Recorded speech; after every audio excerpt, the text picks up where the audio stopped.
Qalxış tapı. Get a job. Yaxşı. Kağıtçıda iş cevaplarını. Freddy'nin kebapçısı.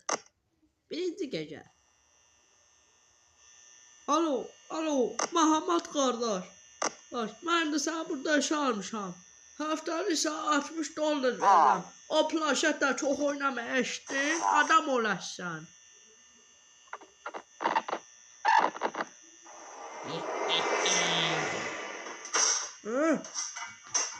Nədir? Nənəmin gördü mənə görə. İşte.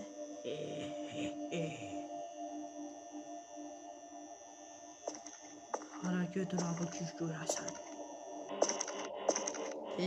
Şırlar hamısı köhnə çıxdı denən. Kırıldı, dince. Bunun yanını görən. Ben burada yoxam. Yox. Ulan öldürəsiyəm ama. Arxamda nə tutdursan. Bunu da yandırak. Buna bak. Ne şimdi? Ay ne diyor ya? Ay ana. Ay senin be tepene. Ne şimdi bu? Ne var lan? Taftım. Yavaş yana. Oğlum o. Kadar yana.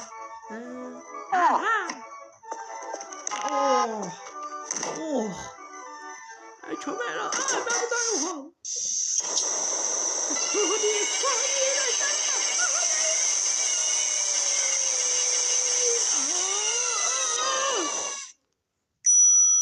Hazır. Daha rahat yaşayarsan ha. Bakma ne dedim ha.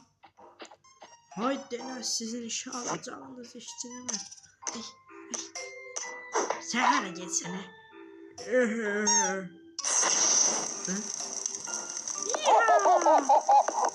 Adam çavakçını yandırasıdır. Tut. Ne var sana? Bismillahirrahmanirrahim.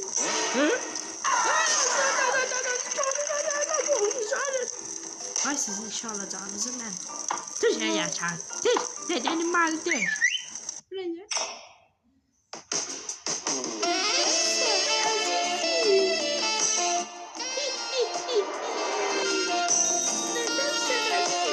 Gel yanıma. Yok sağ ol. İşim var.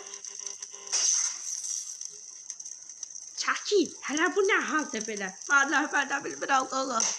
Ay sen şeyin güzellerim ben. Buraya gel. Ne? Olsa hardın lan. Sen bir kime neredesin ha? Sen bir kime neredesin?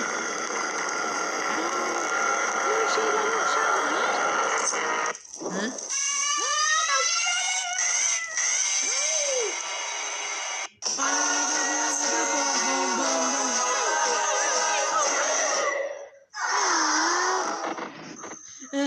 Başım yandı.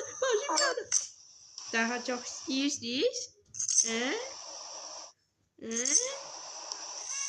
Aha, bahane.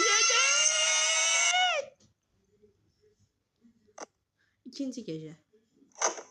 Bak mətbəxə, depoya bax orada da, sən restoranın ortasına baxıram da harara, nə qədər baxmaq olar.